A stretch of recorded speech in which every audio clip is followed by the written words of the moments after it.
Night falls as our brave heroes enter Thundertree. The cracked and tumble-down remnants of the ruined town are wrapped in a blanket of silence.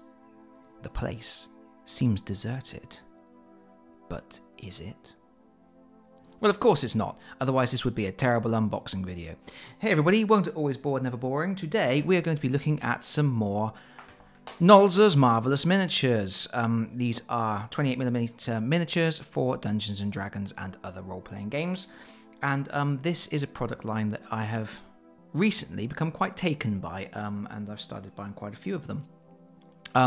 They are pre-assembled, pre-primed miniatures.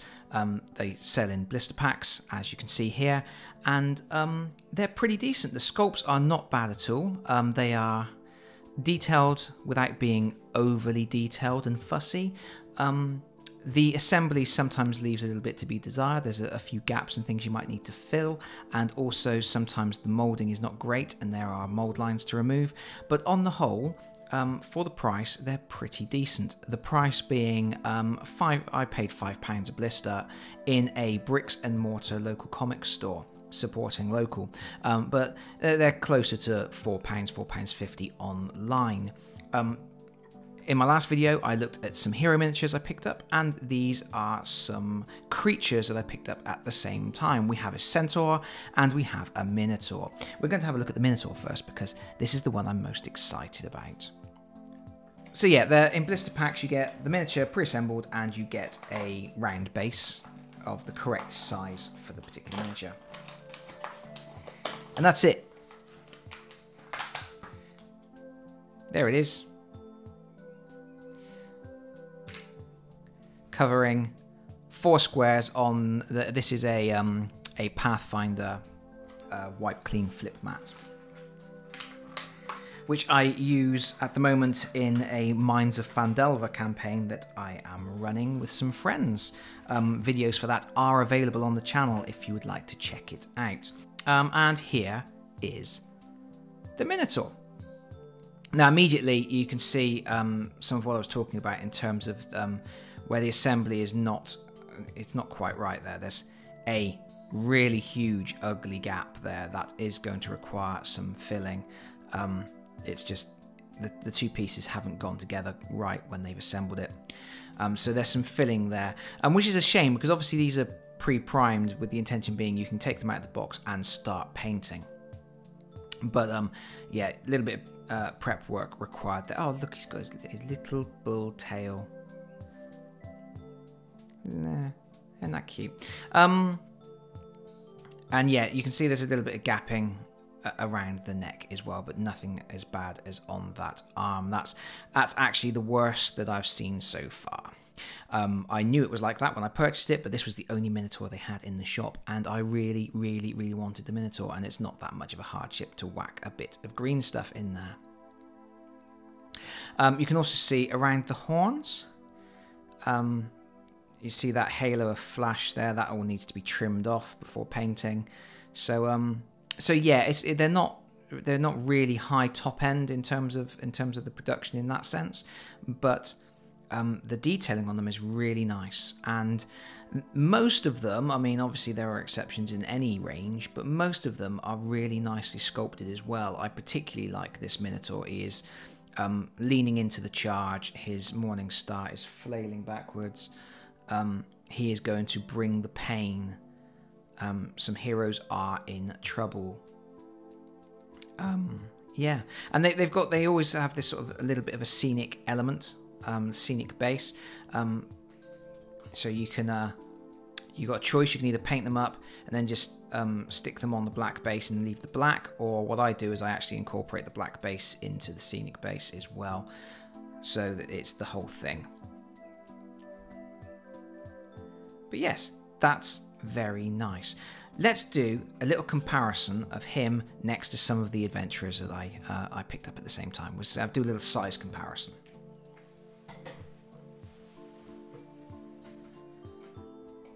First of all, here is my cool dwarf barbarian that I showed off in my previous video. He takes up 1 square on the map, and let's put them down there so they're actually in shot. Rawr! yeah, the brave dwarf is probably going to get splodged. And I've also got, this is an elf wizard I picked up at the same time. It's quite a little dynamic diorama going on there. Back, beast! But anyway, cool. So yeah, he's a nice sized Minotaur. I mean, he's not absolutely huge. He's not dwarfing everything on the tabletop. But he is obviously on the larger base. So he has a commanding presence on your battlefields. And he's super cool. Second, we have a potentially more noble creature. We have the Centaur. Again, we have the large 2x2 base.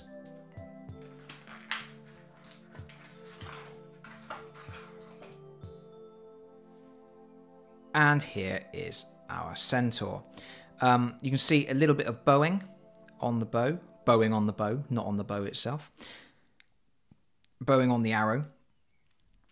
These miniatures sometimes have bowed elements. You may have noticed on the wizard that I had in shot a moment ago. His staff is all wibbly. That is very easy to resolve.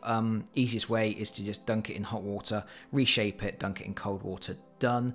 Other people do things like use heat guns and things like that. I don't personally recommend using a heat gun. Just some warm water will do, and you're less likely to burn yourself, your house down, any of that. Anyway, but yeah, apart from the slight bowing on the arrow, doesn't seem to be any sort of problems in terms of bowing or anything. And the assembly, you can see where the arm has gone in here, and it's a much cleaner assembly job than we had on the Minotaur previously. Sorry, we've gone out of focus there.